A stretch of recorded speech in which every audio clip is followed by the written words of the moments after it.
हरिस्थाने अपराध्य तारे हरि नाम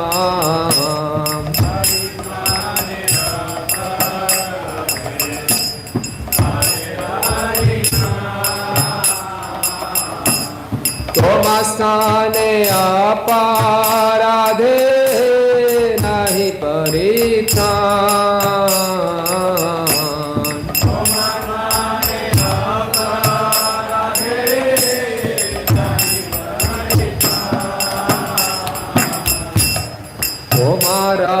हृदय सदा गोविंद विश्राम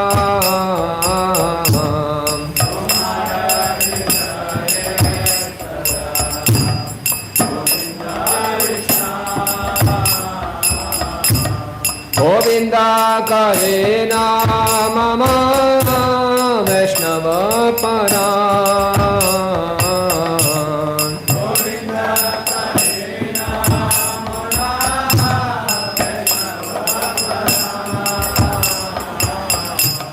प्रति जन्म करी आशा चरणे रधूनि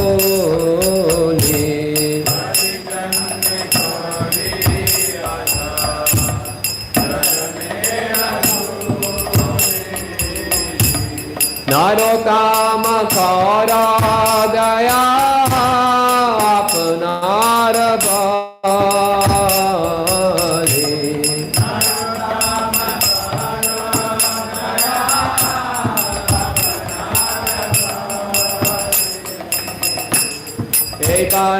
करुणा कर वैष्णव गोसाई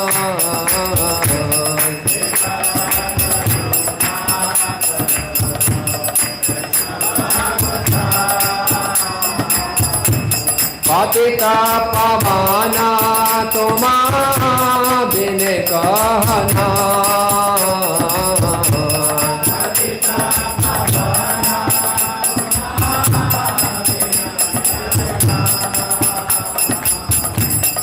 वैष्णव ठाकुर वैष्णव ठाकुर वैष्णव ठाकुर रामी तुम्हारा कुकुर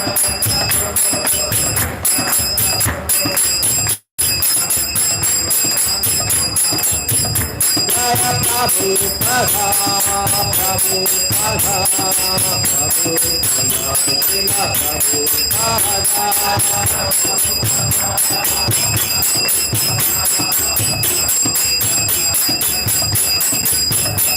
Hare Krishna, Hare Krishna, Krishna Krishna, Hare Hare,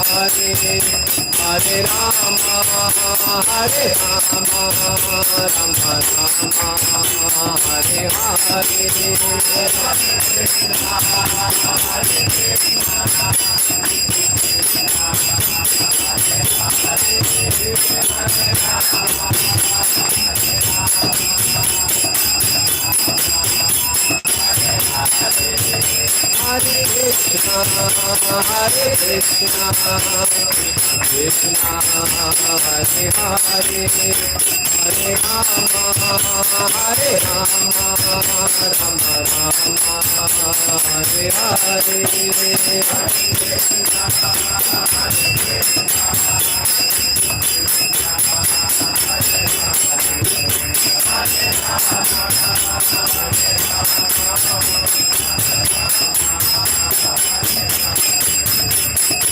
Hare Krishna, Hare Krishna, Krishna Hare Hare, Hare Rama, Hare Rama, Rama Rama, Hare Hare. Hare Krishna, Krishna Krishna, Hare Hare, Hare Rama, Rama Rama, Hare Hare. Hare Krishna, Krishna Krishna, Hare Hare, Hare Rama, Rama Rama, Hare Hare. Hare Krishna, Hare Krishna, Krishna Krishna, Hare Hare, Hare Rama, Hare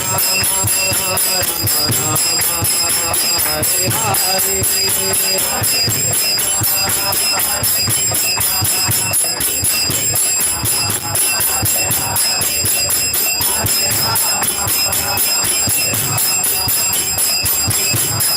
Rama Rama, Hare Hare.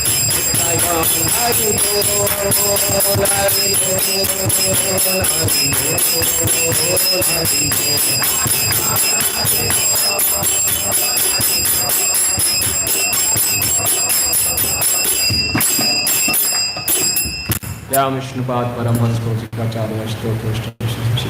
His Divineness A.C. Bhaktivedanta Swami Srila Prabhupada ki ISKCON founder Acharya Jagat Guru se the whole world A.C. Bhaktivedanta Swami Srila Prabhupada ki Jai Vishnupad Paramhans Prabhupada Acharya Stotro Srimad His Divineness Bhakti Siddhanta Saraswati Maharaj Prabhupada की अनंत कोटि वैष्णव की नामाचार्य श्री हरिदास ठाकुर की प्रेम से गौर श्री कृष्ण चैतन्य प्रभु नित्यानंद श्री अद्वैत गदाधर श्रीवासादि गौर भक्तवृंद की श्री श्री राधा राधिका रमन जी की श्री कृष्ण बलराम की श्री गौर निताय की जगन्नाथ बलदेव सुभद्रा सुदर्शन जी की लक्ष्मी नरसिंह देव भगवान की शारदा शीला जी की वृंद देवी तुलसी महारानी की ग्रंथ राज श्रीमद् भागवतम की श्रीला ब्रजेश्वर पंडित अभिभावती महामहोत्सव की हरिनाम संकीर्तन यज्ञ की हरे कृष्ण महामंत्र की निदाय गोत्रे वंदे all glories to the assembled devotees, all glories to the assembled devotees, all glories to the assembled devotees, all glories to Shishi Guru and Gauranga, all glories to Srila Prabhupada ki. Om Namo Bhagavate Vasudevaya.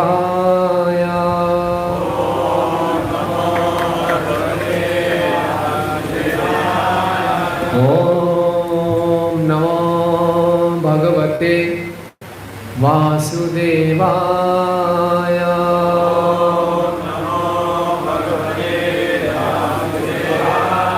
Om Namo Bhagavate Vasudevaya.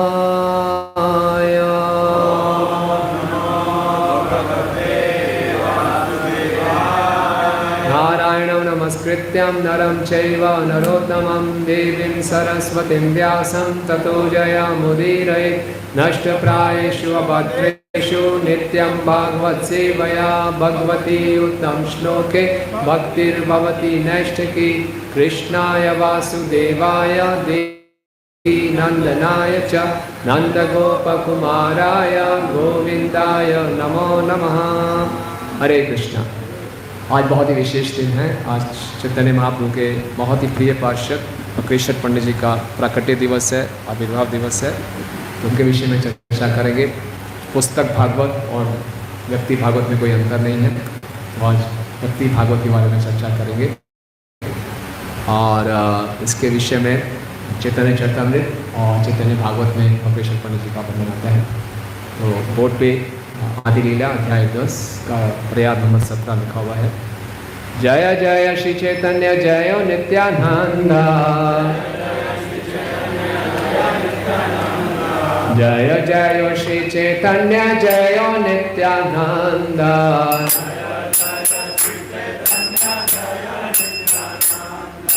जय द्वैतानंद जय गौर भक्तवृंदा,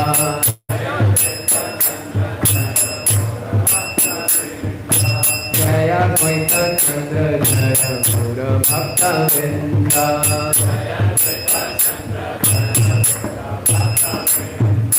जय जय श्री चैतन्य जय नित्यानंद,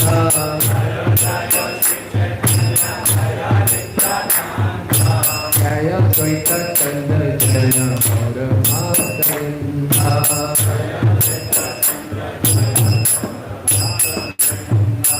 कपिलेश्वर पंडित प्रभुर बड़ा प्रिय भृत्या,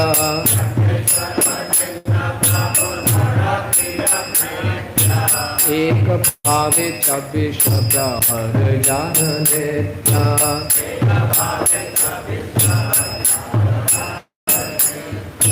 कपिलेश्वर पंडित प्रभुर बड़ा प्रिय भृत्या,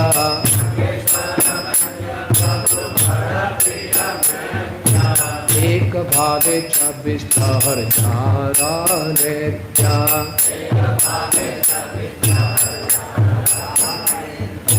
कपिलेश्वर पंडित प्रभु बड़ा प्रिय भृत्या,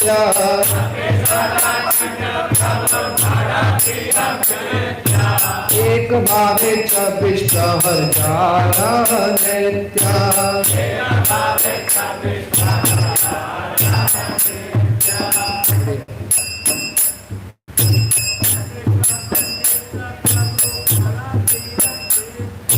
कपिलेश्वर पंडित प्रभु बड़ा प्रिय भृत्या,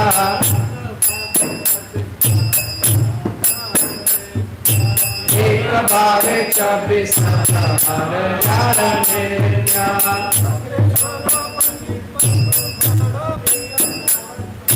कपिलेश्वर पंडित प्रभु बड़ा प्रिय भृत्या,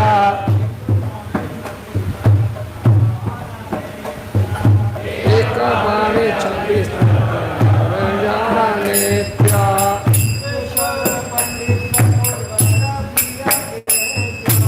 कपिलेश्वर पंडित प्रभु बड़ा प्रिय भृत्या,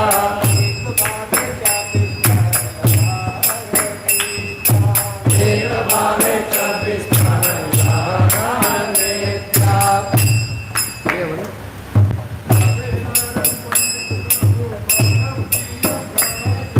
कपिलेश्वर पंडित प्रभु बड़ा प्रिय भृत्या,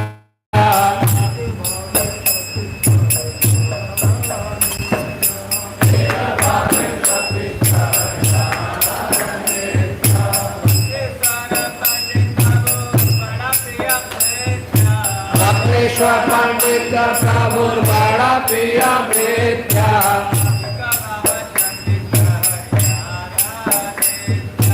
एक भावे 26 हर जान नित्या,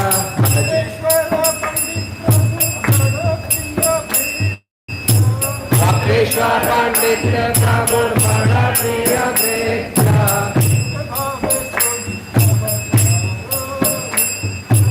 एक भावे 26 हर जान नित्या। माता जी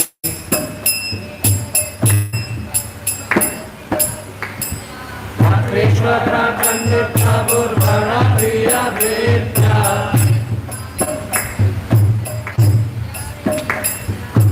एक भावे 26 हर जान नित्या,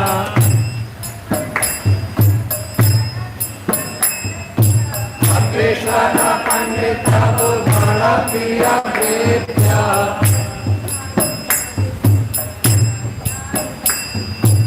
एक भावे 26 हर जान नित्या,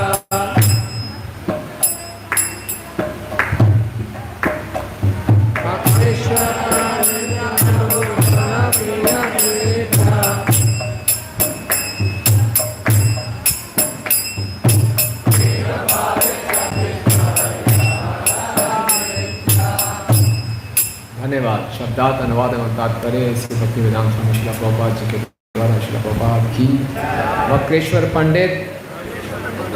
पंडित प्रभु महाप्रभु के बड़ अत्यंत प्रिय भृत्य सेवक, एक भावे लगातार वही भाव में 24 प्रहर, 3 घंटे का एक प्रहर, जार जिनका नित्य अनुवाद।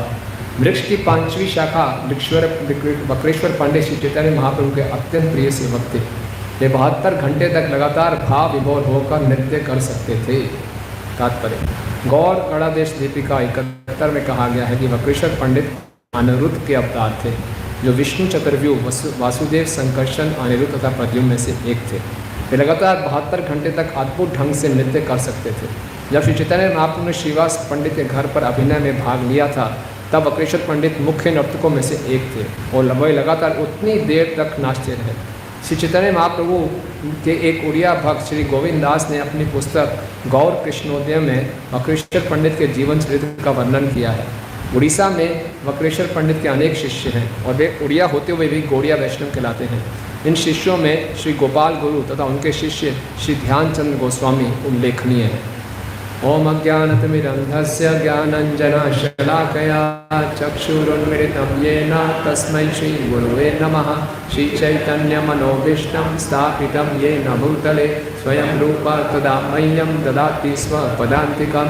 वन्देऽहं श्रीगुरो श्रीयुतापदकमलं श्रीगुरून् वैष्णवांश्च श्रीरूपं साग्रजातं सहगण रघुनाथान्वितं तं सजीवं साद्वैतं सावधूतं परिजनसहितं कृष्ण चैतन्यदेवं श्रीराधा कृष्ण पादान् सहगण ललिता श्री विशाखान्वितांश्च।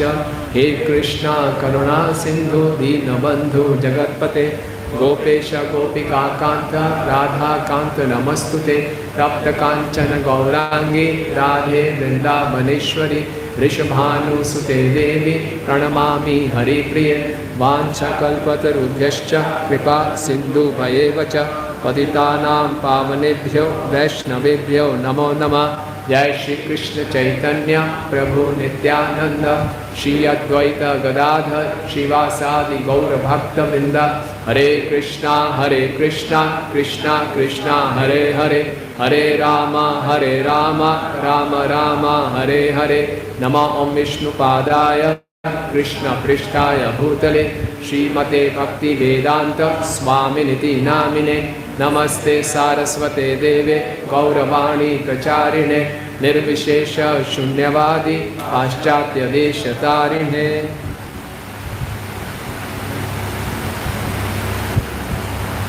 हरे कृष्णा। वक्रेश्वर पंडित जी की तो महान भक्तों का चर्चा भगवान को भी बहुत प्रिय होती है और हमारा भी हृदय बहुत शुद्ध होता है। जितना मात्रा में हम भगवान का और भगवान के भक्तों का गुणगान करते हैं, उतना हमारा हृदय सरल हो जाता है। और हम लोग तो पूर्ण रूप से कृपा पर निर्भर है ना। जो कुछ स्टूडेंट्स होते हैं ना, ग्रेस मार्क पर निर्भर करते हैं, बिल्कुल अपना कंप्लीट रूप से कृपा पर निर्भर है और कोई नहीं। जैसे एक अंधे व्यक्ति दूसरे के सहारे के बिना चल नहीं सकता, हम भी वैष्णव कृपा के बिना भक्ति नहीं हो सकती। हमारी भक्ति का जो फ्यूल है, ईंधन है, वो कृपा है, आशीर्वाद है। तो ऐसे दिन जब आते हैं तो भक्तिविनोद ठाकुर कहते हैं हरिनाम चिंतामणि में, वैष्णव के प्राकट्य और तिरुभाव दिवस को खूब उत्साह से मनाना चाहिए। इसमें हमारे जो चैंटिंग में विक्षेप होता है, मन भटकता है, उनकी कृपा से हम फिर हमारे मन थोड़ा स्थिर होता है। अपने आप से मन को कंट्रोल नहीं कर सकते, तो भगवान और भक्तों की कृपा से ही कर सकता है। तो वक्रेश्वर पंडित जी के चरित्र का चर्चा करने का प्रयास करेंगे।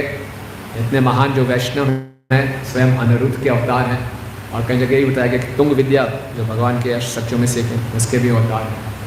और ऐसे महान वैष्णव की चर्चा करना इतना आसान नहीं है।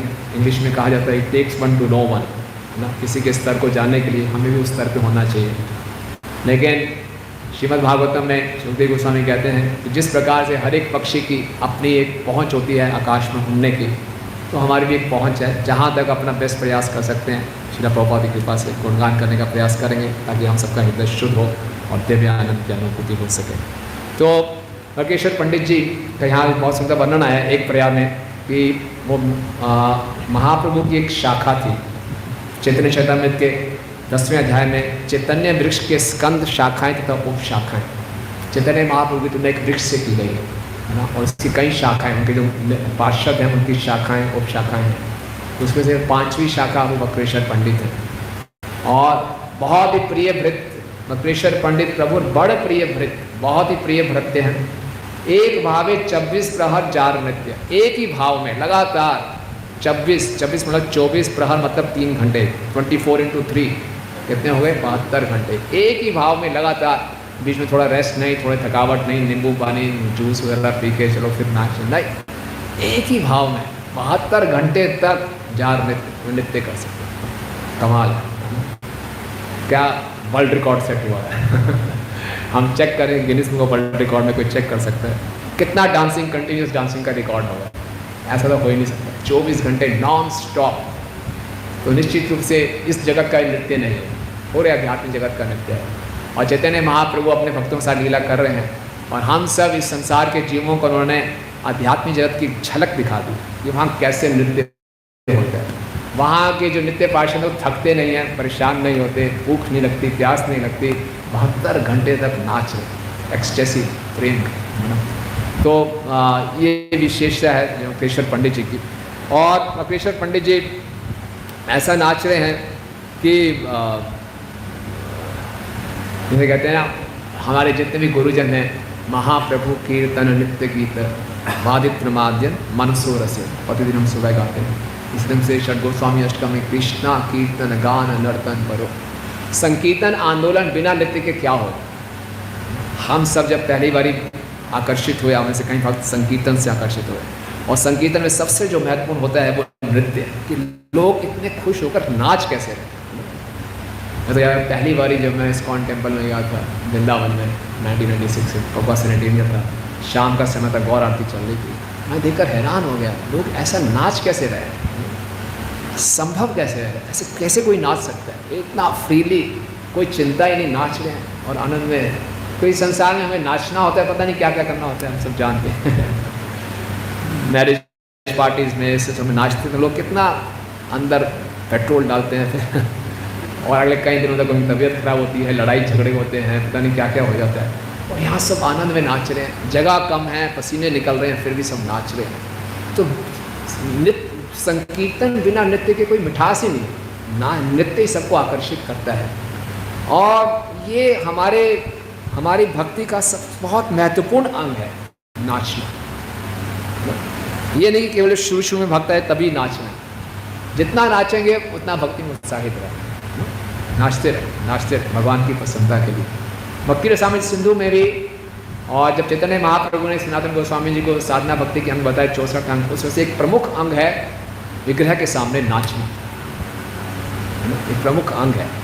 साधना भक्ति का एक अंग है, यानी कि साधना भक्ति का अंग है मतलब ही करना ही करना है।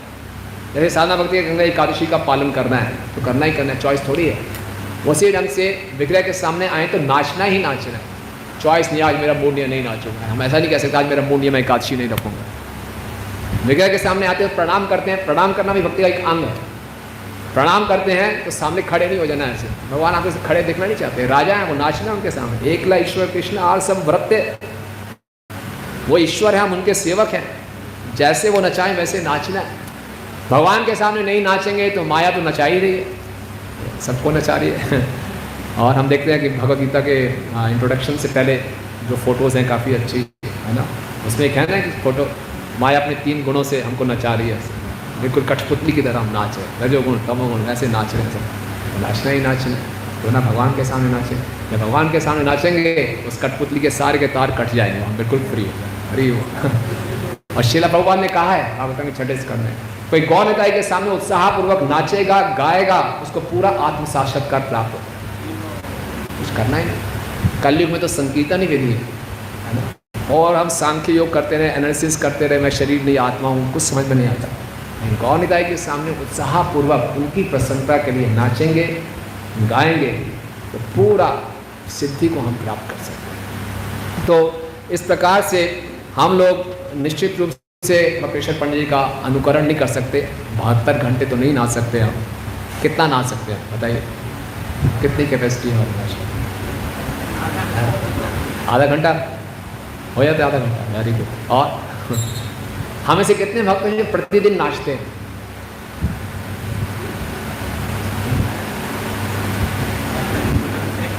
नाचना ही नाचना है। आज बक्रेश्वर पंडित जी से प्रार्थना करके जाएं, साधना के रूप में, चाहे घर में है या मंदिर में है, रोज नाचना ही। जैसे रोज 16 माला कम से कम कर रही हैं, तो आज सब कुछ प्रण लेके जाएंगे, बक्रेश्वर पंडित से प्रार्थना करेंगे कि वो तो 72 घंटे नाचे, हम 7 मिनट रोज नाचें। 7 मिनट नाचने, 15 मिनट नाचने, 5 मिनट नाचें जरूर भगवान की कसम। ये इसको लाइटली मत लें, ये बहुत ही एक भक्ति का अंग है। हम आगे हम और चर्चा करेंगे कि प्रभुपाद कितना उत्साहित करते थे सब भक्तों को नाचने के लिए। तो जब बक्रेश्वर पंडित नाच रहे थे तो स्वयं चैतन्य महाप्रभु ने गाना गाया और फलतः बक्रेश्वर पंडित महाप्रभु के चरण कमलों पर गिर पड़े और इस प्रकार बोले। क्या बोले? 10 सहस्त्र गंधर्व मोर देह चंद्रमुख, तार गाय मोई नाचे तबे मोर सुख। उन्होंने बोला, हे चंद्रमुखी, कृपया मुझे आप 10,000 गंधर्व दें, जब मैं नाचूं और वे गाएं तब मैं परम प्रसन्न होऊंगा। अभी भी संतुष्ट नहीं हो रहे 72 घंटे नाच के। बोले आप 10,000 गंधर्वों को यहाँ ले आइए। गंधर्व लोग बहुत निपुण होते हैं गाने में, तो वो गाएंगे और मैं नाचूंगा, तब मुझे संतोष होगा, है ना। तो जब ये कहा उन्होंने, तो महाप्रभु ने क्या जवाब दिया? प्रभु बोले, तुम ही मोरा पक्ष एक शाखा, आकाशे उड़ीताम यदि पार आर पाखा। महाप्रभु ने उत्तर दिया, मेरे पास तुम्हारे समान केवल एक ही पंख है, किंतु यदि मेरे पास दूसरा पंख होता तो मैं निश्चय ही आकाश में उड़ता। महाप्रभु क्या कह रहे हैं? तुम मेरे एक पंख हो जो इतना नाच सकते हो, एक ऐसा एक और मुझे पार्षद मिल जाए, मैं तो आकाश में उड़ना शुरू कर दूंगा। महाप्रभु अपनी निर्भरता दिखा रहे हैं अपने पार्षदों के ऊपर। महाप्रभु को आकाश में जाने के लिए किसी की आवश्यकता नहीं है, लेकिन ये प्रेम का सूचक है। तो इसके साथ साथ देखते हैं चैतन्य चरितामृत हम पढ़ते हैं, तो बक्रेश्वर पंडित जब रथ यात्रा थी तो महाप्रभु ने 7 संकीर्तन पार्टीज बनाई थी। 7 संकीर्तन पार्टीज में चौथी पार्टी जय जगन्नाथ बलदेव सुभद्रा सुदर्शन जी की जय। रथ यात्रा का नाम आया भगवान के दर्शन हो, लक्ष्मी नरसिंह भगवान की जय। तो रथ यात्रा में 7 संकीर्तन पार्टीज में जो चौथे नंबर की पार्टी थी, उसमें लीड डांसर जो थे बक्रेश्वर पंडित। उसमें जितने भी 7 संकीर्तन पार्टीज थी पूरी ऑर्गेनाइज थी। लीड सिंगर कौन होगा, लीड डांसर कौन होगा, कौन करताल बजाएगा, कौन मृदंग बजाएगा। महाप्रभु एक्सटेसी में रहते थे, अपने भाव में रहते थे, लेकिन संकीर्तन को पूरा ऑर्गेनाइज करते थे। ये नहीं कि कोई कुछ भी कर दे, किसी समय कुछ भी हो जाए। संकीर्तन कर रहे हैं रथ यात्रा भगवान की प्रसन्नता के लिए, तो मैनेजमेंट चाहिए, ऑर्गेनाइज करके चल रहे हैं पूरा। और उसमें हम देखते हैं जितने वृद्ध भक्त थे, सीनियर भक्त थे, वो लीड डांसर थे। अद्वैताचार्य जिनकी आयु महाप्रभु से लगभग 50 वर्ष ऊपर, वो नृत्य को लीड कर रहे थे। हम जनरली देखते हैं कोई वृद्ध हो जाता है भक्त, तो बोले भैया इनको थोड़ा रेस्ट दे दो, आप नाचने की आवश्यकता नहीं, नए लोग हैं वो नाचे, तो पुराने वक्त कम नाचते हैं, शरीर भी साथ नहीं देता, है ना। श्रीवास ठाकुर, वो भी उनकी आयु भी अद्वैताचार्य जैसी होगी, महाप्रभु से लगभग और 50 वर्ष ज़्यादा, वो लीड डांसर है। हरिदास ठाकुर वो भी काफ़ी वृद्ध, वो लीड डांसर है। और बक्रेश्वर पंडित लीड डांस कर, कितना आवश्यक है इसका मतलब नृत्य करना। और शिला प्रभुपाद बहुत उत्साहित किया करते थे नाचने के लिए। प्रभुपाद कहते हैं कि डीटीज़ के सामने नाचने से क्या होता है कि एक बहुत ही दिव्य अनुभव होता है और इसमें कृष्ण को बहुत प्रसन्नता प्राप्त होती है। भक्ति जैसा हम सिंधु में प्रभुपाद कोट कर रहे हैं द्वारका महात्म्य में से, कि भगवान के सामने नाचने और गाने से, ताली बजा बजा कर नाचने से हजारों जन्मों के पाप खत्म हो जाते हैं। ये शाम तु अनुगता पापा जनानाम पुण्य कर्मणाम पे द्वंद्व निर्मुक्ता भजनते माम दृढ़वता। हम भक्ति में दृढ़ता नहीं ला पाते। कई बार भक्ति में हम संकल्प लेते हैं, नियमों को अच्छे ढंग से पालन करेंगे, सुबह जल्दी उठेंगे, कुछ दिन करते हैं, फिर फेल हो जाते हैं। क्यों? पूर्व जन्मों के पाप, पूर्व जन्मों के संस्कार फिर से हमारे जीवन में बाधा डालते हैं। लेकिन केवल विग्रह के सामने नाचने से और ताली बजाने से सारे हजारों जन्मों के पाप नष्ट हो जाते हैं। खुशी नहीं हुई आपको? जाने में क्या दिक्कत है? पाप उड़ जाएंगे। तो जब ताली बजाते हैं हरि बोल, गौरंगा, ऐसे ताली बजाने से क्या होता है, इस वृक्ष रूपी शरीर से पाप रूपी पक्षी उड़ के भाग जाते हैं। और फिर बहुत लोग अक्सर बोलते हैं फिर उस किसके ऊपर जाके बैठ जाते हैं, जो ताली नहीं बजा। ऐसा लिखा नहीं है पुराण में, लेकिन डराने के लिए बोला जाता है। तो ये इतना महत्व है। और श्रील प्रभुपाद कहते हैं भक्तों के संग में नाचना बहुत शक्तिशाली है। कोई बोलेगा प्रभु जी ठीक बात है, लेकिन भक्तों के संग में बड़ी अनबन रहती है हमारे, क्या नाचने का मन ही नहीं करता, इसने ये किया उसने वो किया, कर इकट्ठे मिलकर नाचो, ऐसे थोड़ी होता है, दिखावा थोड़ी कर सकते हैं, है ना। प्रभुपाद कह रहे हैं कोई बात नहीं, you must tolerate the intolerable but dance. असहनीय ये व्यक्ति, अब ये मालूम नहीं क्या करते हैं मेरे साथ, ये मेरे साथ मेरे लिए असहनीय है, इनटॉलरेबल है, लेकिन उसको टॉलरेट करो, नाचो। इतना महत्वपूर्ण भक्तों के संग में नाचो, है ना।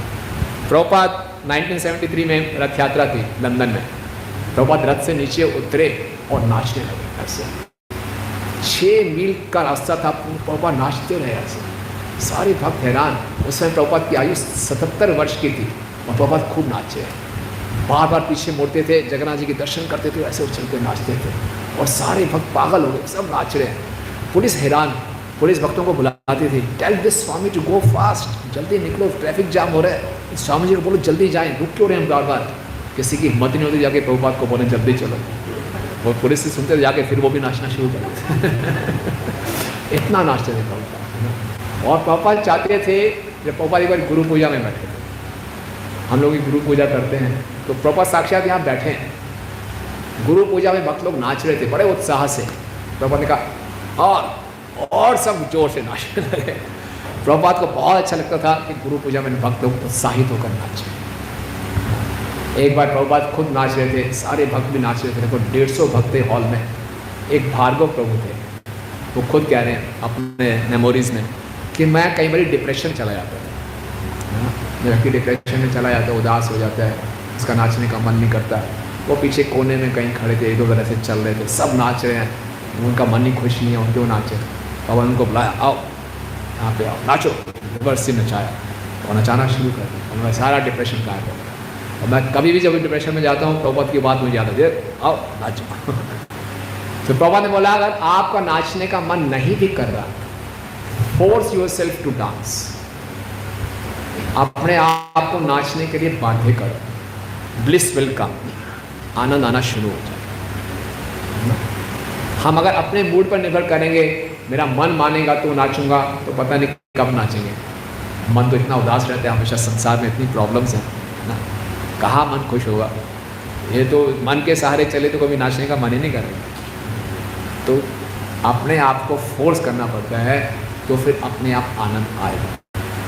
इसमें ऐसा ये नहीं सोचना। श्रील प्रभुपाद जब 1977 में लंदन गए थे भक्तिवेदांत मैनर में, तो प्रभुपाद की हालत बहुत कमज़ोर थी, बहुत बीमार थे प्रभुपाद। पालकी में बैठ के उनको टेम्पल हॉल में लाया गया, दर्शन कराए गए, बिल्कुल कमज़ोर हो गए। सब भक्त उनको देखा बड़े दुखी हुए। तो प्रभुपाद आ रहे थे जर्मनी से, फ्रांस से और लंदन में, सारे भक्त, बहुत भीड़ हो गई थी और सब भक्त लोग गुरु पूजा कर रहे थे। प्रभुपाद एकदम पालकी में बैठे हुए थे और सब उत्साह से नाच रहे थे। ऐसे में प्रभुपाद का उत्साह देखिए, इतने कमज़ोर थे प्रभुपाद, प्रभुपाद से हाथ पर नहीं उठा रहा, प्रभुपाद खाली उंगली ऊपर उठाई। लोग समझिए उंगली ऊपर कर रहे कि सब और नाचो।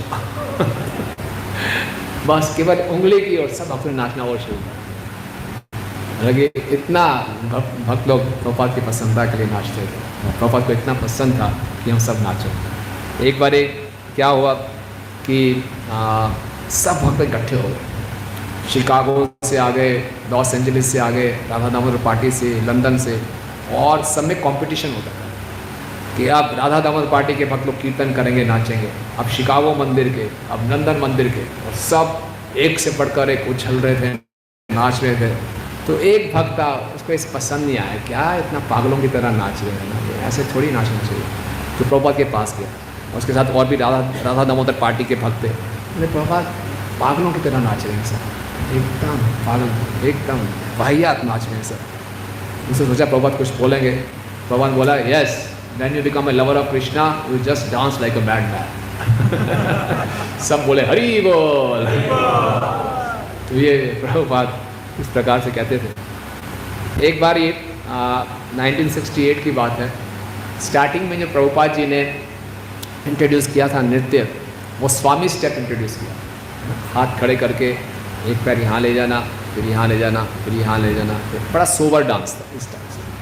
तो अभी तक लोग भक्तों को यही मालूम था नृत्य ऐसे ही करना है।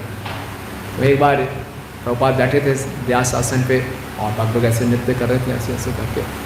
तभी वहाँ पे एक भारतीय माता जी आई, उनका नाम था श्यामा देवी। वो उसने भारतीय ड्रेस में थी, साड़ी वाड़ी डाली हुई थी, और उसके साथ उनके कई शिष्य थे, कई वृद्ध प्रभु जी थे, माता जी थे, सब आ गए वहाँ पर और बैठ गए और भक्त लोग भी नृत्य कर रहे हैं। अचानक प्रभुपाद क्या हुआ, प्रभुपाद अपने व्यास आसन से उठे और प्रभुपाद ने जंप करना शुरू कर। सब लोग हैरान हो गए, ये क्या नया चीज़ सिखा रहे हैं प्रभुपाद। अभी तो स्वामी स्टेप सिखाया था, अब प्रभुपाद ने नाचना शुरू कर दिया। तो जब ऐसे ऐसे उछलना शुरू कर दिया, भक्तों को आनंद आ गया। सब युवा थे, उनको उछलना और अच्छा लगा, जोर जोर से सब उछलने लगे। और वो जो श्यामा देवी जी आई हुई थी, वो भी उछल के नाचने लगे। प्रभुपाद जान के, भारतीय जानते हुए प्रभु ने इशारा किया इनको मृदंग पकड़ा दो, और अच्छा मृदंग पकड़ा। बोला आप लीड करो, कीर्तन भी करने लगे और सारे नाच रहे, उछल रहे।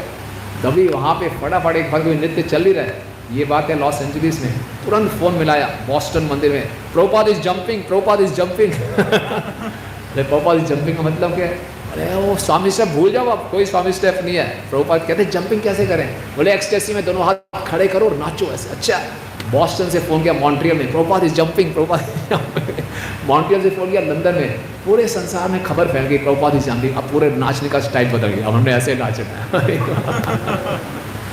तो कुल मिला के कहने का अर्थ ये है कि प्रभुपाद भी चाहते हैं षड गोस्वामी कृष्णा कीर्तन गान नर्तन परो, कृष्ण के कीर्तन में नर्तन में बहुत एक्सपर्ट है। तो हम एक साधक हैं, हमें भी साधना के रूप में नृत्य को लेना है, अपने मूड के ऊपर नहीं लेना। और नृत्य करना है भगवान की प्रसन्नता के लिए। बहुत समय पहले मैं यूथ फोरम में आता था, तो हमारे एक मित्र थे, उनकी दादी जी उस हमारे मित्र के पीछे पड़ी रहती थी कि जल्दी से विवाह कर ले, जल्दी से विवाह कर ले, जब तक मैं हूँ मैं तेरा विवाह देखना चाहती हूँ, मैं बूढ़ी हो रही हूँ, मर जाऊँगी, मैं तेरा शादी तो देख लूँ। अरे दादी क्या करेगी, मेरे विवाह तेरे को क्या मिलेगा, तो मैं क्या चिंता, क्यों इतना पीछे पड़ी हुई हूँ? तो बोले तेरी शादी में मैं जीन्स डाल के नाचूँगी।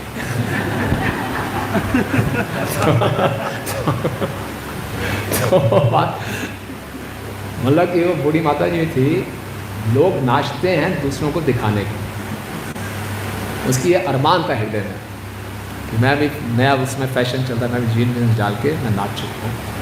तो हम जो नाचते हैं दूसरों को दिखाने के लिए नहीं, नाचना जैसे भी नाचना है किसके लिए? भगवान की प्रसन्नता है, प्रभुपाद की प्रसन्नता है। जब भी गुरु पूजा होती है हमारे मंदिर बहुत अच्छा है, खूब उत्साह से हम नाचते हैं। गुरु पूजा हो, मंगल आरती हो, संध्या आरती हो, दोपहर की आरती हो, जब मौका मिले हमें नाचना चाहिए, रथ यात्रा हो नाचना चाहिए। प्रभुपाद कहते हैं chanting, dancing and by playing instruments, इन तीन चीज़ों से हम शारीरिक स्तर से ऊपर आ सकते हैं। अगर हम गाते हैं, कीर्तन करते हैं, नाचते हैं, या मृदंग बजा रहे हैं, करताल बजा रहे हैं, बम्पर बजा रहे हैं, हम शारीरिक स्तर से ऊपर आ सकते हैं। और कई भक्तों का ऐसा अनुभव है कि पहले नाचते नाचते थोड़े पसीने आते, थकावट होती है, इसको कंटिन्यू करें तो अपनी लिमिट क्रॉस कर दें, है ना। मेरी बार गोपी भाव से मेरी बात होगी, गोपी भाव आप जानते हैं बहुत नाचते हैं उत्साह से, पूरी रथ यात्रा 6-6, 7-7 घंटे गर्मी में नाच रहे हैं, पसीने से लथपथ हैं। कहते कई बार वहाँ जाके हमें प्रसाद भी नहीं मिलता, जो थोड़ा बहुत खाने के लिए मिल गया, अगले दिन कोई थकावट नहीं, उतना लाइट और इतना फ्रेश महसूस करते। क्यों? भगवान की प्रसन्नता के लिए नाचे। ये बड़ी आसानी से हम दिव्य अनुभूति कर सकते हैं, बहुत ही आसानी से। क्या करना है? थोड़े इसके महत्व को जानें, इसके महत्व को जानेंगे तो बड़ी आसानी से इसको हम कर सकते हैं। तो ये नाचने का था। तो इतना सब जाने के बाद भी हम कई बार नाचते क्यों नहीं?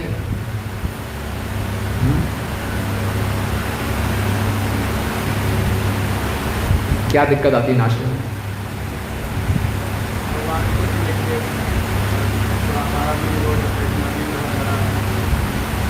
तो कह रहे हैं भगवान को नहीं देखते, हमारा अहंकार आगे आ जाता है, आलस हो जाता है, ह्यूमिडिटी ज़्यादा होती है, पसीना आएगा, छोड़ो।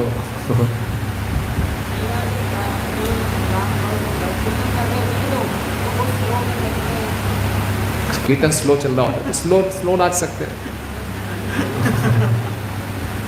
मुख्य कारण है, भक्ति सिद्धांत ठाकुर महाराज कहते हैं कि हम बहुत ज़्यादा अपने उपाधियों का बोझा लेकर चलते हैं। मैं ये हूँ, मैं वो हूँ, मैं पुरुष हूँ, मैं स्त्री हूँ, मैं ऐसा हूँ, मैं वैसा हूँ, मैं बहुत बड़ा व्यक्ति हूँ। जो जिस व्यक्ति को बहुत ज़्यादा अपनी उपाधियों का अहंकार है वो नाच नहीं पाएगा। नाचेंगे, will throw the weight around, अपना वजन हल्का करेंगे, शारीरिक रूप से भी और ईगो का, खूब नाचेंगे। ओके, लेकिन इस ढंग से नहीं नाचना चाहिए कि दूसरों को डिस्टर्बेंस हो जाए। कई बार ऐसे हम नाचते हैं कि सब भाग जाते हैं बाकी माइक।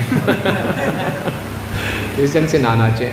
गोपियाँ भगवान की प्रसन्नता के लिए नाचती थी, बड़े कोऑर्डिनेशन से, सिम्फनी से, अच्छा लगे, है ना। कोई ऐसा नाच रहा है, कोई यहाँ जा रहा है, कोई यहाँ जा रहा है, तो दिखने वाला बड़ा बेकार लगता है।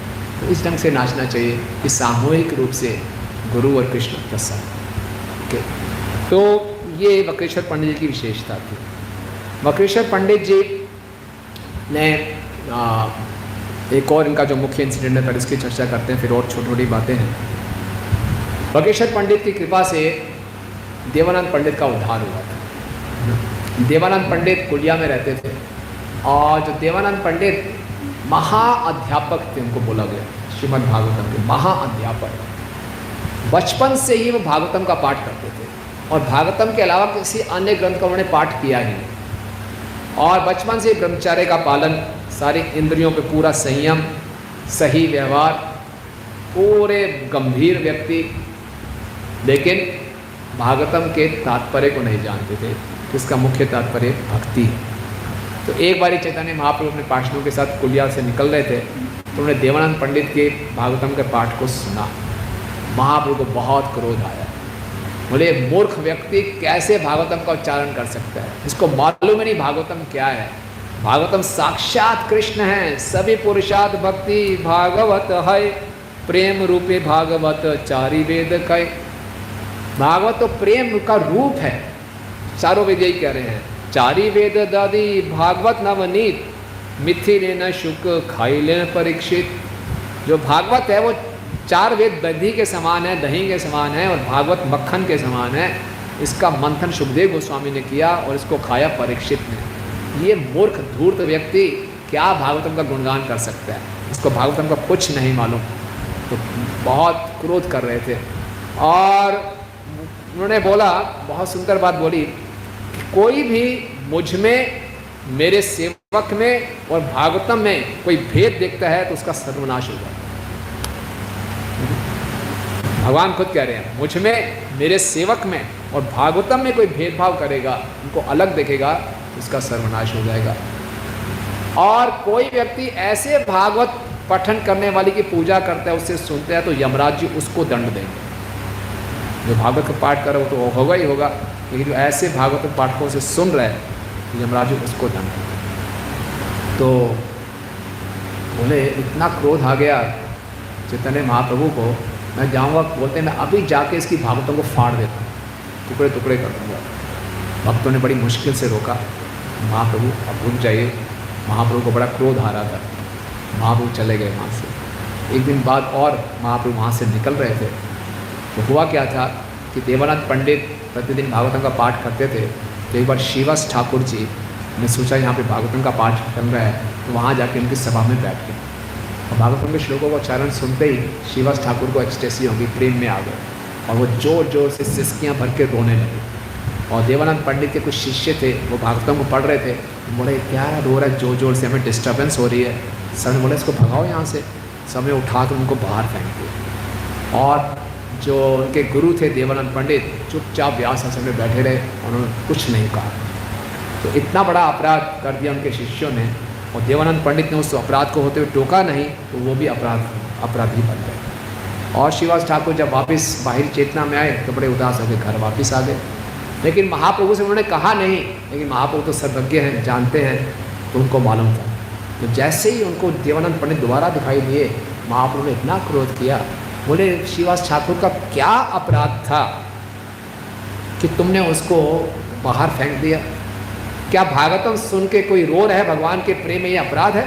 मूर्ख व्यक्ति, पता नहीं यही तो जीवन का लक्ष्य है कि भागवतम सुनो और कृष्ण से प्रेम उत्पन्न करो। मुझे पता ही नहीं भागवतम का सार क्या है। खूब डांटा।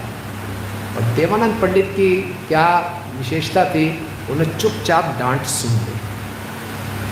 वहाँ भक्ति सिद्धांत सरस्वती ठाकुर हमारे अपने तात्पर्य कहते हैं कि देवानंद पंडित का ये सौभाग्य था कि स्वयं भगवान ने आकर उसको डांटा और उसने डांट चुपचाप सहन कर ली। उसको बड़ी शर्म भी आई, संकोच भी हुआ, और इससे उनका भविष्य में सौभाग्य उद्गार होता है।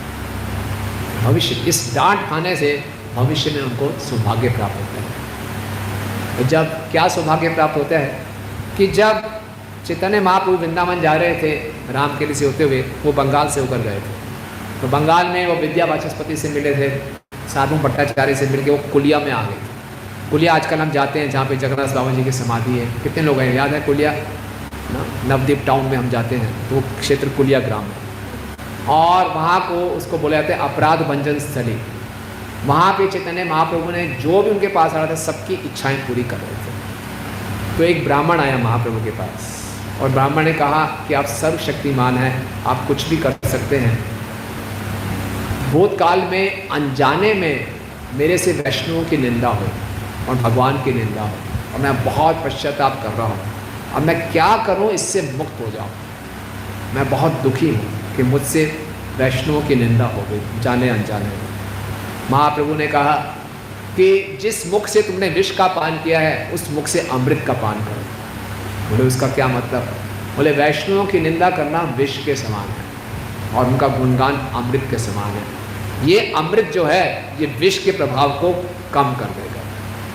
तो इस प्रकार से जब महाप्रभु उनको समझा रहे थे और सब भक्तों ने बोला हरि बोल, महाप्रभु की विशेष कृपा थी।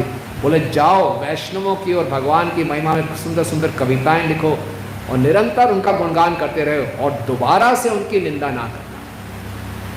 भक्ति इतनी विशेष है, भक्ति में भक्ति कभी भी किसी को डिस्क्वालीफाई नहीं करती। अगर हमसे बहुत बड़ा पाप भी हो गया है और हम बड़ी गंभीरता से सिंसियरली उसमें पश्चाताप कर रहे हैं, क्षमा मांगने को तैयार हैं, तो हम फिर भी भक्ति में आगे बढ़ सकते हैं। तो इस प्रकार से उस ब्राह्मण को उन्हें बताया और ब्राह्मण बहुत प्रसन्न हुआ। तभी वहाँ पे देवानंद पंडित आ जाते हैं और देवानंद पंडित बिल्कुल कोने में खड़े थे और बहुत ही शर्मा रहे थे भगवान के पास आने के लिए, है ना। तो फिर जब उन्होंने देवानंद पंडित ने पहले भी चैतन्य महाप्रभु को देखा था और महाप्रभु ने संन्यास दिया तब भी देखा था, लेकिन क्योंकि उन्होंने श्रीवास ठाकुर के प्रति अपराध कर दिया था, उनके हृदय में महाप्रभु के लिए श्रद्धा नहीं थी। ये विशेष बात है। भागवतम का पाठ करते थे लेकिन एक वैष्णव अपराध कर दिया था, महाप्रभु के चरणों में श्रद्धा नहीं थी। उनको नहीं लगता था कि महाप्रभु स्वयं भगवान है। प्रतिदिन उनके दर्शन भी करते थे, दर्शन करने मात्र से भी उनको कोई हृदय शुद्ध नहीं हुआ और लगा नहीं कि ये भगवान है। लेकिन वक्रेश्वर पंडित की कृपा मिलने से उनका ये अपराध हो गया और वो महाप्रभु के चरणों में उनकी श्रद्धा उत्पन्न हो गई, है ना। तो जब महाप्रभु ने देखा, वक्रेश्वर पंडित के विषय में बताया जाता है, वक्रेश्वर पंडित चैतन्य प्रिय पात, ब्रह्मांड पवित्र जार स्मरण मात। वक्रेश्वर पंडित की केवल स्मरण करने मात्र से पूरा जो ब्रह्मांड है वो शुद्ध हो जाता है ना। और वक्रेश्वर पंडित हमेशा भगवान के विरह में रहते थे और जहाँ तक कि देवता और असुर गण भी उनके नृत्य को देखकर हैरान हो जाते थे, है ना। और जब नृत्य करते थे सभी भावों के लक्षण प्रकट करते थे, अश्रु, कंपन इत्यादि। और एक बार क्या हुआ, भगवान की कृपा थी कि वक्रेश्वर पंडित देवानंद पंडित के आश्रम में आए और देवानंद पंडित के प्रेम से और वक्रेश्वर पंडित की कृपा से वो वहाँ पे रुक गए। देवानंद पंडित के आश्रम में वक्रेश्वर पंडित रुक गए और जब वक्रेश्वर पंडित के सुंदर दिव्य देह को देखा, उनके भक्ति के लक्षणों को देखा, तीनों जगत में देवानंद पंडित को लगा ऐसी भक्ति कोई नहीं कर सकता, तो उनसे बहुत प्रभावित हुए और बड़े प्रेम से उनकी वो सेवा करने लगे। जब वक्रेश्वर पंडित नृत्य करते थे पूरी भीड़ इकट्ठी हो जाती थी तो देवानंद पंडित छड़ी लेकर खड़े हो जाते थे कि लोग जब नृत्य कर रहे हैं, और वकीशेश्वर पंडित इतना सुंदर नृत्य करते थे कि लोग आकर उनके पाँव छूना चाहते थे, तो देवानंद पंडित छड़ी लेकर खड़े होते, सबको दूर हटिए हटिए हटो, नाचने दो इनको, है ना। और अगर कई बार वकीशेश्वर पंडित नाचते नाचते कभी मूर्छित होते, नीचे गिरते थे, तो देवानंद पंडित को पकड़ लेते थे। और देवानंद पंडित जब वकीशेश्वर पंडित के शरीर में धूल होती थी, उसको हटा के पूरे अपने शरीर पे वो धूल लगा लेते थे, इतनी श्रद्धा थी उनकी। तो इससे क्या हुआ कि उनका पूरा हृदय शुद्ध हो गया और चैतन्य महाप्रभु में उनकी श्रद्धा उत्पन्न हुई। अपराध करने का एक परिणाम होता है, जी गोस्वामी जी कहते हैं कि हमारी श्रद्धा कम हो जाती है, श्रद्धा दूर हो जाती है, और यहाँ भक्तों की सेवा करने से श्रद्धा बढ़ जाती है। और श्रद्धा हमारी भक्ति का आधार है, फाउंडेशन है। कभी देखते हैं सही भक्ति चलते चलते श्रद्धा कम हो गई, संशय उत्पन्न शुरू हो गए, तो अपने आप को टटोलें, कहीं कुछ अपराध तो नहीं हो गए, है ना, किन्हीं भक्तों के बारे में कुछ गलत सोचा, कुछ गलत बोला तो नहीं है। महाप्रभु ने उदाहरण दिया, सच्ची माता ने मानसिक रूप से अद्वैताचार्य के प्रति अपराध किया था। जब विश्वरूप उनके भाई ने संन्यास लिया था, बोले कहता अपने आप को अद्वैत है द्वैत, बोलता कुछ है सोचता कुछ हो, ये मन में बात आई थी। बस महाप्रभु समझ गए और सबको प्रेम बांट रहे थे, सच्ची माता को नहीं बांटा। सच्ची माता को मालूम चल गया, फिर उन्होंने अद्वैताचार्य जी के चरणों की धूल को सर पे लगाया, तब महाप्रभु ने उन पर कृपा की। महाप्रभु एक उदाहरण स्थापित करना चाहते थे, बड़ा एक्सट्रीम एग्जाम्पल दिया। तो इसीलिए भक्तों के प्रति व्यवहार में हमें बहुत सावधान रहना चाहिए, बहुत सावधान। अक्सर जो अपराध होते हैं, हम ऐसा नहीं कि चलो आप बैठ के भक्तों की निंदा करें, ऐसी बात नहीं करते। कैजुअली बातचीत में किसी के बारे में कुछ भी कमेंट बोल दिया, कुछ भी कह दिया, तो उससे हमारी श्रद्धा खत्म होती है। बड़ी मुश्किल से हम भक्ति में आए हैं, ब्रह्मांड प्रमित कोनो भाग्यवान जी, इस भक्ति के बीज को संभाल के रखना, इसकी रक्षा करना हमारा कर्तव्य है। और बिना भक्तों के संग के भक्ति आगे बढ़ेगी नहीं, और भक्तों के संग में थोड़ी सावधान नहीं रहे, क्या तरीका है फिर बताइए। भक्तों के संग के बिना भक्ति आगे बढ़ेगी नहीं, भक्तों के संग में अपराध हो जाते हैं, भक्ति में पीछे हो जाते हैं। बड़ी अजीब सी बात है, खट्टा मीठा दोनों है। क्या आपके सोल्यूशन क्या है? कहीं बोलते मैं संग ही नहीं करूँगा जी, अकेले ठीक है, कम से कम अपराध तो नहीं होंगे, वो भक्ति में खत्म हो जाएगा। संग में आता है तो बुराइयाँ दिखती, अपराध हो जाते हैं, क्या किया जाए?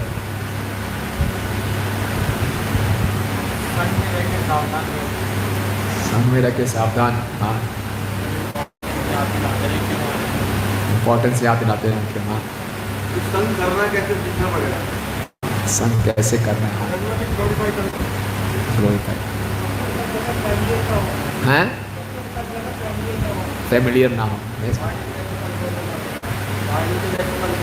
वाणी के वेग, सावधान रहे हम। Attentive chanting, attentive association, very good, yes.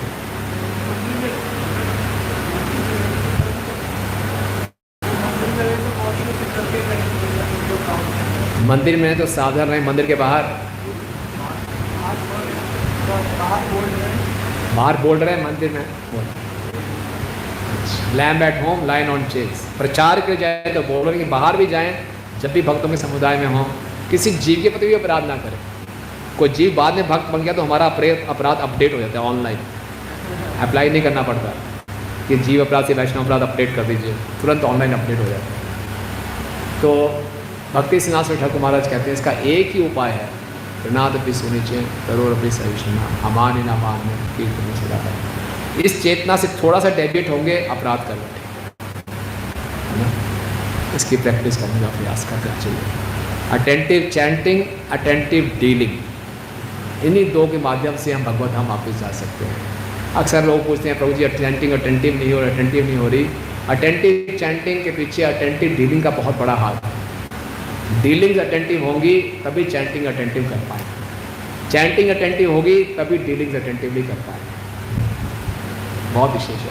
और ये नहीं चलो बड़े बड़े भक्तों के प्रति सावधान रहें, छोटे मोटे भक्तों कोई बात नहीं, ऐसे कुछ भी बोल दो इनको, ये क्या है, कल ही तो आया मेरे सामने, है ना, ये क्या है, अच्छा है, 8 माला ही तो कर रहा है, कुछ 4 माला ही तो कर रहा है, क्या है, कुछ ऐसे नहीं।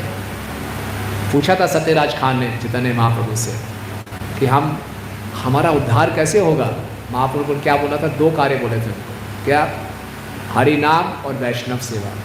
हरि नाम उनको समझ में आ गया, वैष्णव सेवा तो वैष्णव कैसे पहचाने कौन वैष्णव है?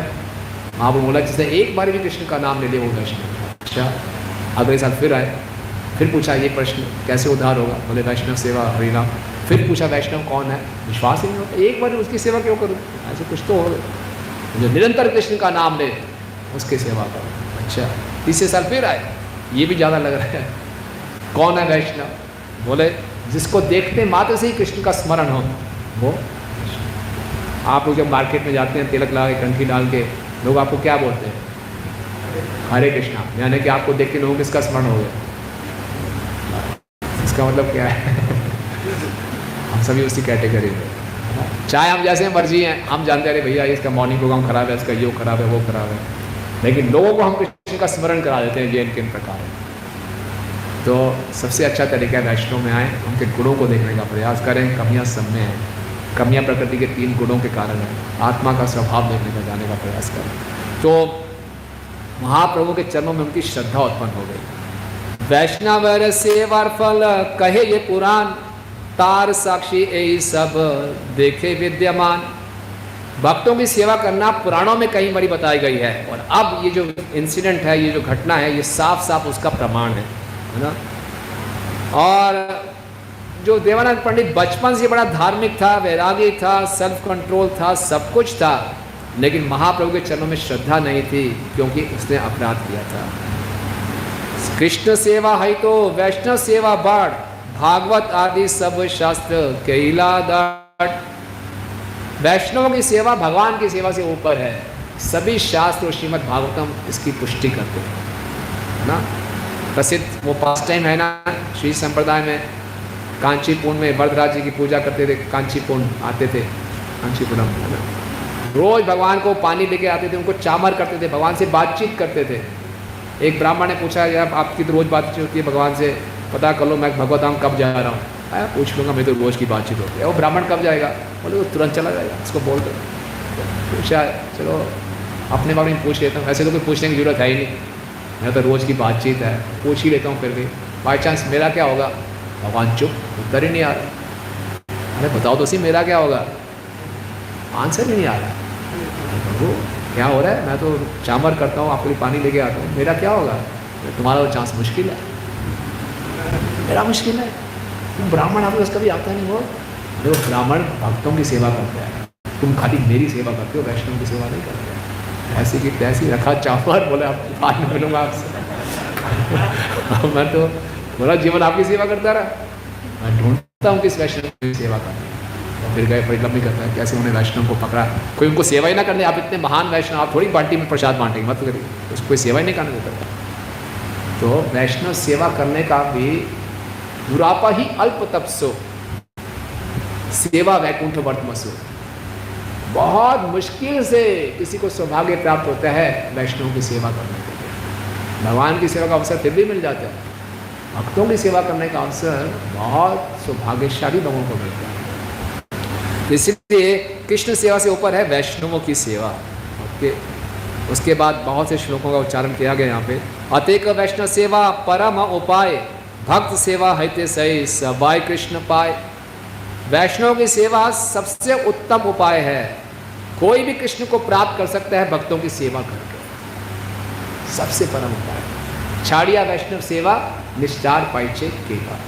हमारी भक्ति में जो भी बाधाएं आ रही हैं उसका सॉल्यूशन है भक्तों की सेवा। इच्छाएं को साईं करे चरण मंदन, जहाँ हैला विघ्न नाश अभिष्ट पूरण। श्री रूप सनातन भट्ट रघुनाथ, श्री जीव गोपाल भट्ट दास रघुनाथ। इन 6 गोसाइयों की हमने चरणों की शरण लेनी है ना। प्रभुपाद से किसी भक्त ने पूछा मुझे लस्ट बहुत सताती है ना, प्रभुपाद ने उत्तर दिया षट गोस्वामी अष्टकम उनकी शरण लो, प्रतिदिन उसका पाठ करो है ना। इच्छाई गोसाई लाई चरण शरण, उनके चरणों की शरण लेते हैं जहाँ हैला विघ्न नाश, सारे भक्ति के विघ्न नाश हो जाते हैं। अभिष्ट पूर्ण, हमारी इच्छा पूरी हो जाती है ना। और कोई तरीका नहीं, केवल वैष्णव कृपा से ये सब समाधान होता है। ओके, तो भक्तेश्वर पंडित जी की कृपा से देवानंद पंडित को महाप्रभु के दर्शन करने की इच्छा उत्पन्न हुई। ओके, और फिर महाप्रभु ने उनको लेकर बैठाया और महाप्रभु ने बोला कि तुम्हारे सारे अपराध क्षमा हो गए क्योंकि आप लोगों पर वक्रेश्वर पंडित की कृपा है।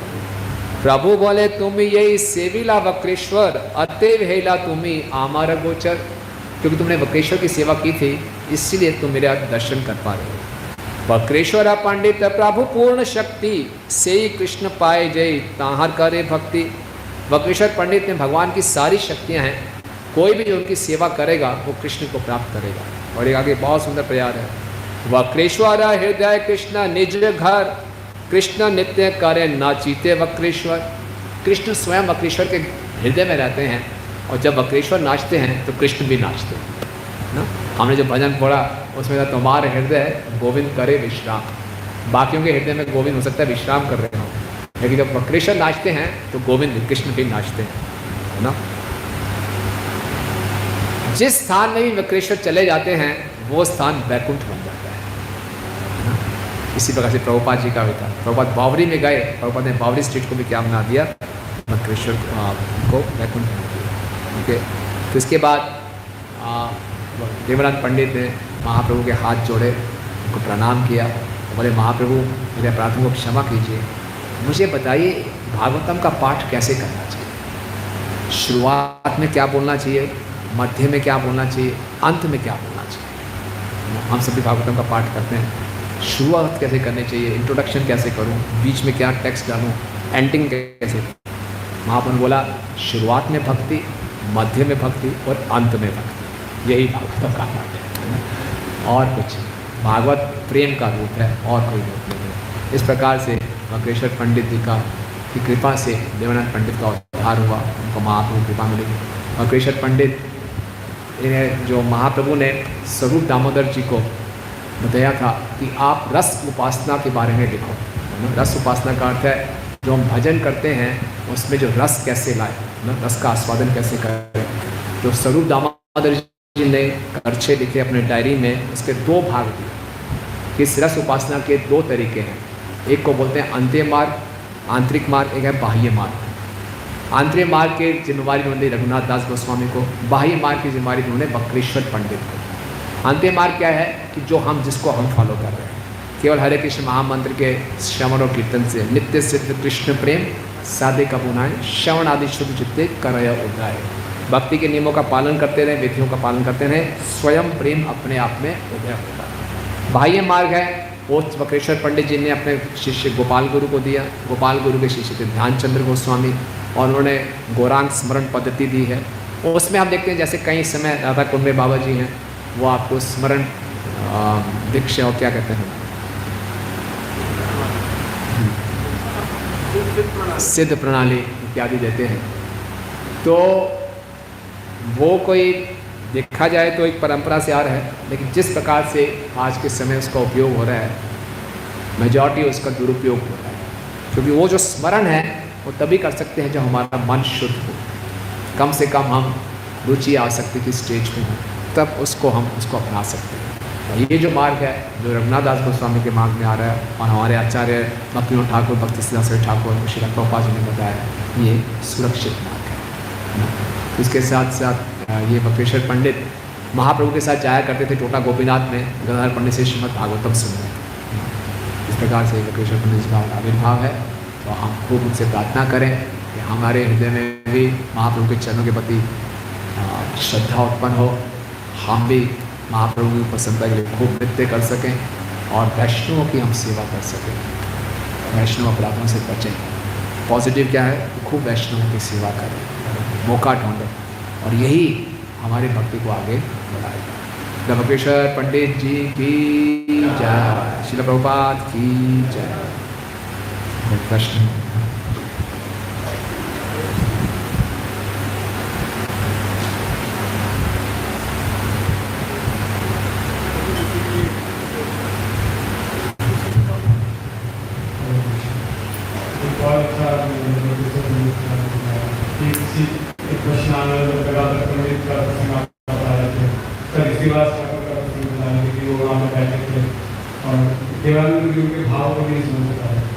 तो कई बार हम वरिष्ठ भक्तों को देखते हैं और एक हमारा भक्ति का स्तर होता है, भक्ति का प्रेम होता है, और ऑर्गेनाइजेशन है जो भी चीज़ का एक प्रेम हम बनाने करते हैं, भक्ति यही होती है या ऐसी ही भक्ति होती है, क्योंकि मेरी समझ ये है। लेकिन हम वरिष्ठ भक्तों को देखते हैं कि वो थोड़ी अलग तरह से भक्ति कर रहे हैं, तो हमें लगता है कि हम मतलब अपराध कर देते हैं। तो ये बहुत फ्रीक्वेंट होता है, तो उसे कैसे बचें? अच्छा प्रश्न है प्रभु जी का, क्योंकि हमारा हम सोचते हैं कि भक्त को ऐसा होना चाहिए, ये उसका मॉडल है, प्रोटोटाइप ऐसा, इसमें फिट नहीं होना चाहिए। इसमें फिट नहीं होता मतलब ये बेकार है, हम इसके बारे में गलत सोचना शुरू कर देते हैं। तो ये बहुत बड़ी रिस्क की बात है। ऐसे ही जब देवानंद पंडित भी ऐसे ही सोच रहे थे, बहुत ही रिस्की है, ऐसा नहीं करना चाहिए। भक्ति में बहुत वैरायटी है, कई तरीके हैं भगवान को प्रसन्न करने के। हम एक तरीके को फॉलो कर रहे हैं, हो सकता है कोई बिल्कुल अलग तरीके से कुछ कर रहा हो। किसी को भी बाहरी रूप से जज करने का अधिकार नहीं है। कौन क्या है हमें नहीं पता, कौन क्या है, दिखने में वो कैसा भी लग रहा हो, कैसा भी उसका व्यवहार हो, कैसे भी उसके नियम चल रहे हों, किसका स्तर वो भगवान को कितना प्रिय है हमें नहीं पता, तो रिस्क नहीं लेना चाहिए। हरि नाम मेरा है, भक्तों के संग में महान है। बस हम उसके देखकर कंफ्यूज हो जाते हैं, उसका ज़्यादा संग ना करें, लेकिन उसके बारे में गलत नहीं सोचें।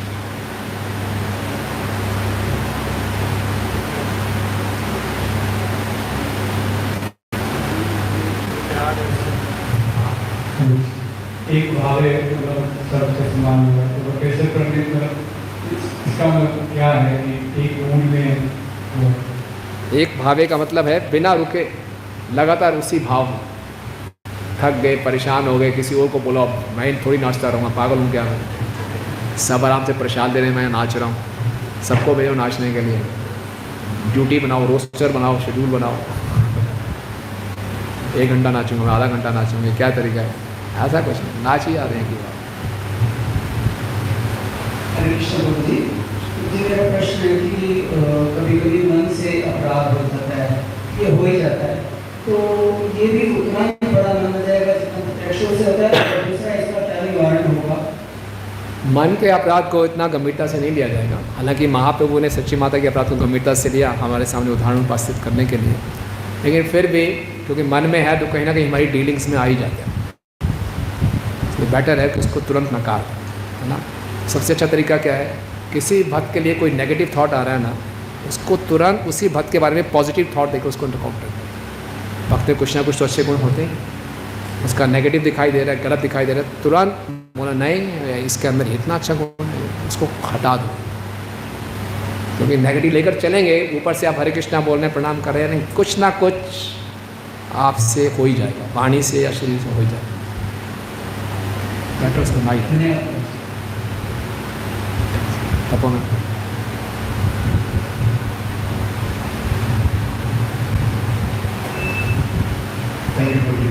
तो ये आपने मुझे बताया था कि भूल-जलों के जो पाप फल होते हैं उसकी वजह से भक्ति की क्रियाएं करने में, भक्ति करने में बहुत बाधा आती है। उसका निवारण क्या है, तो क्या सोल्यूशन है? भक्तों की सेवा और भगवान के सामने नाचना, भक्ति के नियमों का जितना बेस्ट हो सके पालन करें। देखिए हमें ये भी नहीं कहना कि हम अपनी सारी गलतियों को पूर्व जन्म के संस्कार पर डाल दे रहे हैं। क्या करूँ बहु संस्कार को, क्या करूँ संस्कार, ये भी नहीं करना। कि पूर्व जन्म के संस्कार हैं, माइंड है, माइंड हमें प्रपोज कर सकता है, हमारे पर इम्पोज नहीं कर सकता कि बेटे संस्कार हैं तेरे को तो फॉलो करना ही पड़ेगा, तू बच नहीं सकता। ऐसा नहीं, एक वेग आएगा, फोर्स आएगा, लेकिन कृपा से मैं बच सकता हूँ, अपनी इच्छा शक्ति का सही उपयोग करके मैं बच सकता हूँ। इच्छा शक्ति दुर्बल हो रही है तो प्रार्थनाएं करें, भक्तों की सेवा करें, निरंतर प्रार्थना करते रहें, तो भगवान हमारी प्रार्थनाओं को देखते हैं, हमारे प्रयासों को देखेंगे, कृपा करेंगे, लगे रहें। जैसे आपने बताया कि जो सुरुदामोदर जी ने जो अपने वो उसका क्या जो बुक है वो क्या वहाँ पर ये मैंने जैव धर्म में पढ़ा था, भक्तिनाथ ठाकुर जैव धर्म में लिखे हैं।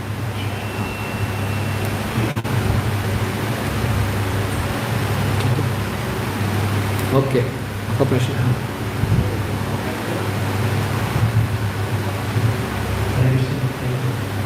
जी ये जैसे कि मतलब एक उस वक्त का संकल्प है, वो नॉट एवरीवेयर निंदा शून्य। हाँ,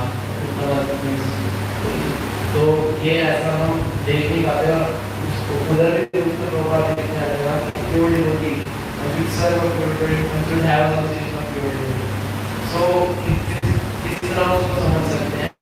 हमारे माइंड में आता है क्वेश्चन, तो हम मतलब जज करने लगे हैं कौन है, ऐसा है, इससे समझना, इस प्रकार ही समझना। देखिए, भक्तों के बीच में आते हैं तो अपनी विवेक बुद्धि का जरूर उपयोग करना है, डिस्क्रिमिनेट जरूर करना है, किसके साथ कैसा और कितना इंटीमेसी रखना है, किसके साथ कितना अंतरंग होना है, कितना क्लोज होना है, ये हमारी बुद्धि का उपयोग करना है। तो जो भक्त हमें जो शास्त्र में बताया गया है, हम जिसके पास जाते हैं वो निंदा शून्य है, उसका संग बहुत ज़्यादा वांछनीय है, उनकी हम सेवा ज़्यादा करें, उनके बहुत अंतरंग हों। जो हम देखते हैं थोड़े जिनके व्यवहार से हम कंफ्यूज हो जाते हैं, समझ नहीं, तो उनको दूर से प्रणाम करें, आदर सबको दें, नाचना है प्रणाम करें, वो सब कर सकते हैं, लेकिन अपना हृदय के जो शेयर करना है, उससे अगला श्लोक है ददाति पति गणाति, वो उसी भक्त के साथ करें जो निंदा शून्य है, जो हमें भक्ति में उत्साहित करता है। बाकियों के साथ सीधा अच्छा आचरण रखें, लेकिन अपने हृदय को उन्हीं के सामने खोलें जो जिसके अंदर ये गुण है।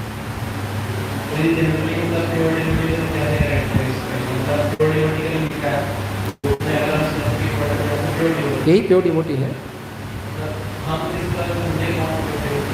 हम इस अंग से देख लें कि जो श्रील प्रभुपाद जी के आदेशों को पालन करने का गंभीरता से प्रयास कर रहा है और जिसके आचरण में वो भक्तों की निंदा नहीं करता, प्रभुपाद के दिए उद्देश्यों को अच्छे ढंग से पालन का प्रयास कर रहा है, वो प्योर डिवोटी है।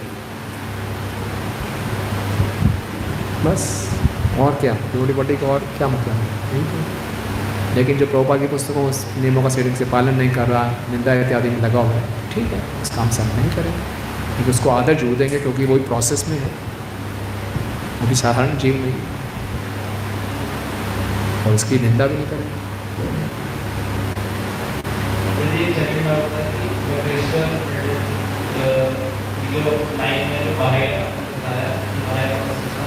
तो वो दिया एक पता था कि शुद्ध हृदय चाहिए इसके स्मरण, तो आगे तो नष्ट ही होंगे, क्योंकि आगे तो शुद्ध मन होगा ही नहीं। वो थोड़ा सिलेक्टेड थे, एक बार आगे ब्रेक नहीं, ब्रेक नहीं हुआ, चला वो, ऐसी बात नहीं कि उसमें कुछ भी जेन्युइन लोग नहीं हैं, कुछ लोग हैं जेन्युइन। एक तरीका है, महाप्रभु की इच्छा थी इसके लिए से, ऐसा नहीं कोई तरीका गलत, उसका दुरुपयोग हो रहा है। तरीका है कि उसमें आपको बाहरी कुछ कैरेक्टरिस्टिक्स बताए गए, उस पर आपको स्मरण करके अपने स्वरूप को जागृत करना, और हमारा प्रोसेस है इंटरनली शुद्धिकरण होके अपने आप हो जाए।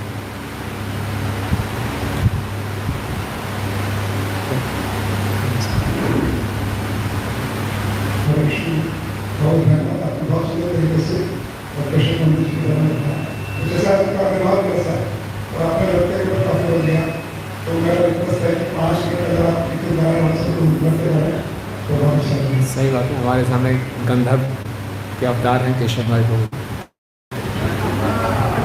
एक प्रश्न पूछने माता जी का, फिर उसके बाद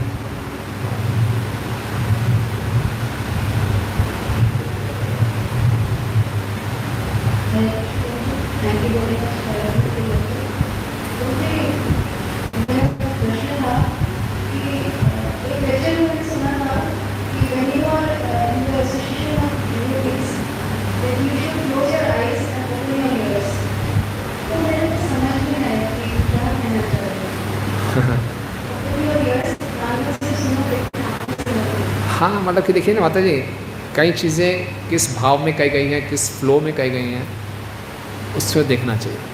इसका अर्थ ये है कि उनके अवगुणों को नेग्लेक्ट करो और वो जो कह रहे हैं उनके संदेश को जानने का प्रयास करो। हम कई बार देखते हैं ये व्यासा से बड़ी बड़ी बातें बोल रहे हैं कि खुद का आचरण देखो क्या है। हो सकता है वो चाहते का आचरण ठीक ना हो, लेकिन जो ज्ञान दे रहा है वो तो परफेक्ट दे रहा था। अगर हम यही देखते रहेंगे इसका खुद का तो आचरण है ही नहीं, तो हम क्या ढूंढ रहे हैं, बहाने ढूंढ रहे हैं कि हम उस ज्ञान को स्वीकार ना करें, हमें एक एक्सक्यूज़ मिल जाए। हो सकता है वो स्ट्रगल कर रहा हो, लेकिन वो जो बोल रहा है वो तो प्रभुपाद के हिसाब से बोल रहा है, मेरे लिए तो वही लाभदायक है, तो इसको इस ढंग से लिया जा सकता है। प्रभुपाद कहते हैं I may not be perfect, the knowledge I am giving is perfect. ठीक है।